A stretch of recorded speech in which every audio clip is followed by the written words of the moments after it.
Hello students, कलाम G S academy में आपका स्वागत है। प्यारे विद्यार्थियों, आज है 21 जून और 21 जून से करंट अफेयर के जितने भी महत्वपूर्ण प्रश्न बनेंगे वो हम इस वीडियो में डिस्कस करेंगे। तो आज का हमारा पहला प्रश्न है, अंतर्राष्ट्रीय योग दिवस किस तिथि को मनाया जाता है? तो प्यारे विद्यार्थियों, इस प्रश्न का सही आंसर है 21 जून। तो हर साल 21 जून को अंतर्राष्ट्रीय योग दिवस के रूप में मनाया जाता है। प्यारे विद्यार्थियों, आइए डिस्कस करते हैं जून माह से कुछ महत्वपूर्ण दिवस को लेकर के।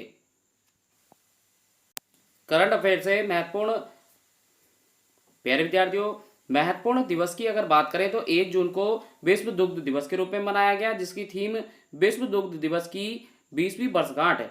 1 जून को माता पिता दिवस के रूप में मनाया गया। 1 जून को ही विश्व बाल रक्षा दिवस के रूप में मनाया गया। 2 जून को तेलंगाना स्थापना दिवस के रूप में मनाया गया। चलिए आप मुझे कमेंट करके बताइए कि तेलंगाना का गठन किस वर्ष किया गया था। 3 जून को विश्व साइकिलिंग दिवस के रूप में मनाया गया। 5 जून को विश्व पर्यावरण दिवस के रूप में मनाया गया। प्यारे विद्यार्थियों, आप मुझे कमेंट करके बताइए कि 5 जून को मनाए गए विश्व पर्यावरण दिवस की थीम क्या रही है। 6 जून को रूसी भाषा दिवस के रूप में मनाया गया। 8 जून को विश्व मस्तिष्क ट्यूमर दिवस के रूप में मनाया गया। 9 जून को विश्व प्रत्यायन दिवस के रूप में मनाया गया। 12 जून को बाल श्रम विरोधी दिवस के रूप में मनाया गया। 14 जून को विश्व रक्तदान दिवस के रूप में मनाया गया। 18 जून को गोवा क्रांति दिवस के रूप में मनाया गया। 20 जून को विश्व शरणार्थी दिवस के रूप में मनाया गया। प्यारे विद्यार्थियों, चलिए आप मुझे कमेंट करके बताइए कि इस बार के अंतर्राष्ट्रीय योग दिवस का मुख्य कार्यक्रम भारत में कहां पर आयोजित किया जा रहा है। तो हमारा नया प्रश्न है, हाल ही में ऑटोमेटिक टिकट चेकिंग प्रबंधन मशीन स्थापित करने वाला भारत का पहला रेलवे स्टेशन कौन सा बना? प्यारे विद्यार्थियों, रेलवे की दृष्टि से ये प्रश्न हमारा मोस्ट इंपोर्टेंट है। तो इस प्रश्न का सही आंसर है नागपुर। प्यारे विद्यार्थियों, नागपुर जो कि महाराष्ट्र में है और इसे संतरों की नगरी भी कहा जाता है, वहां पर भारत का पहला ऑटोमेटिक टिकट चेकिंग प्रबंधन मशीन स्थापित हो गई है। प्यारे विद्यार्थियों, रेलवे से महत्वपूर्ण पॉइंटों की अगर बात करें तो रेलवे का गठन 1853 में किया गया था। चलिए कमेंट करके बताइए कि रेलवे का स्थापना दिवस किस तिथि को मनाया जाता है। इसका मुख्यालय नई दिल्ली में है। वर्तमान में रेल मंत्री पीयूष गोयल हैं। प्यारे विद्यार्थियों, वर्तमान में हमारे रेलवे बोर्ड के अध्यक्ष विनोद कुमार यादव हैं। प्यारे विद्यार्थियों, रेलवे से करंट अफेयर के महत्वपूर्ण पॉइंटों की अगर बात करें तो डबल स्टैक कंटेनर ट्रेन चलाने वाला दुनिया का पहला देश भारत बन गया है। ये ट्रेन गुजरात के पालनपुर से बोटाद के लिए चलाई गई थी। प्यारे विद्यार्थियों, इसके साथ साथ आप याद रखिए, भारत का सबसे बड़ा रेलवे स्टेशन अब हुबली स्टेशन बन गया है। और हाल ही में सरकार के द्वारा सूचना दी गई है कि 2019-20 यात्रियों की मृत्यु दर के हिसाब से शून्य वर्ष घोषित किया गया है। प्यारे विद्यार्थियों, चलिए आप मुझे कमेंट करके बताइए कि वर्तमान समय में आरपीएफ के महानिदेशक कौन है और इसके साथ साथ आप मुझे बताइए कि रेलवे की स्थापना किस गवर्नर जनरल के समय में की गई थी। तो हमारा नया प्रश्न है, हाल ही में भारत के किस राज्य में 50 लाख वर्ष पुराना हाथी जीवांश पाया गया? तो प्यारे विद्यार्थियों, इस प्रश्न का सही आंसर है उत्तर प्रदेश। तो उत्तर प्रदेश की अगर बात करें तो प्यारे विद्यार्थियों, उत्तर प्रदेश में भी उत्तर प्रदेश का एक जिला है सहारनपुर और सहारनपुर के शिवालिक जंगलों से ये जीवांश पाया गया है। प्यारे विद्यार्थियों, उत्तर प्रदेश की आगामी परीक्षाओं के लिए ये प्रश्न हमारा मोस्ट इंपोर्टेंट रहने वाला है। प्यारे विद्यार्थियों, उत्तर प्रदेश की अगर बात करें तो उत्तर प्रदेश को उत्तर पश्चिमी प्रांत के नाम से भी जाना जाता है। इसकी राजधानी लखनऊ है। चलिए आप मुझे कमेंट करके बताइए कि लखनऊ किस नदी के तट पर है। वर्तमान में इसके मुख्यमंत्री योगी आदित्यनाथ हैं और राज्यपाल आनंदीबेन पटेल हैं। प्यारे विद्यार्थियों, उत्तर प्रदेश का राजकीय नृत्य कथकली है और ये कई बार परीक्षाओं में पता किया जा चुका है। वहीं पे प्रमुख पर्यटक स्थलों की अगर बात करें तो आगरा का किला, बुलंद दरवाजा, ताजमहल, कौसाम्बी, कालपी, कालिंजर, मुक्तेश्वरगढ़, नैमिषारण्य, सराय नहर, आलमगीरपुर, रहिंद बांध यहाँ के प्रमुख पर्यटक केंद्र हैं। तो चलिए आप जी कमेंट करके बताइए कि उत्तर प्रदेश का राजकीय पक्षी क्या है। तो हमारा नया प्रश्न है, हाल ही में भारत के किस राज्य में कोविड केयर होम स्थापित किए जाएंगे। तो प्यारे विद्यार्थियों, इस प्रश्न का सही आंसर है उड़ीसा। तो उड़ीसा सरकार हाल ही में कोविड केयर होम स्थापित करेगा।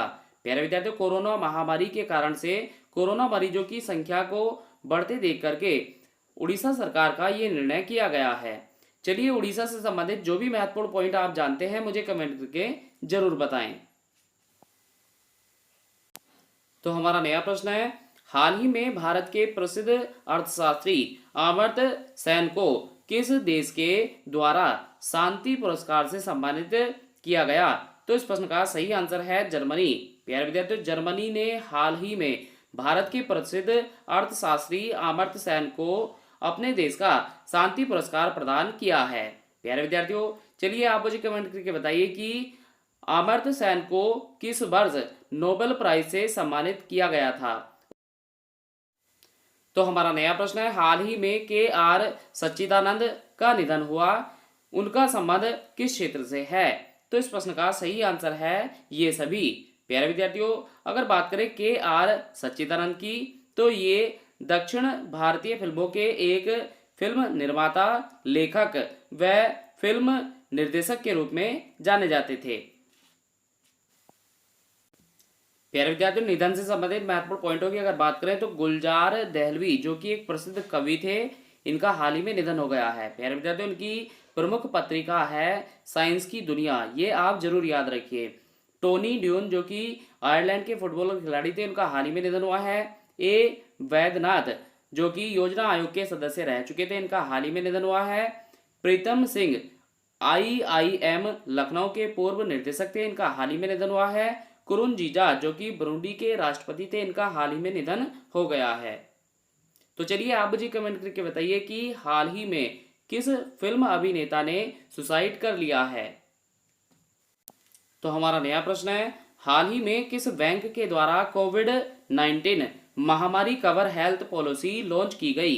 तो इस प्रश्न का सही आंसर है कर्नाटक बैंक।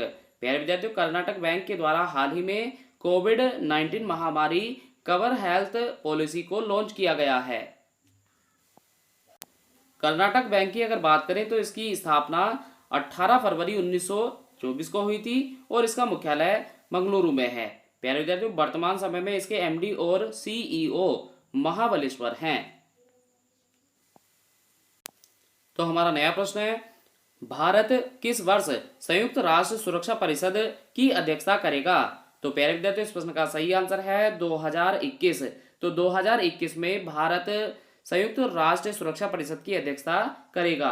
प्यारे विद्यार्थियों, हाल ही में हमने जाना था कि भारत संयुक्त राष्ट्र सुरक्षा परिषद का अस्थायी सदस्य चुना गया है।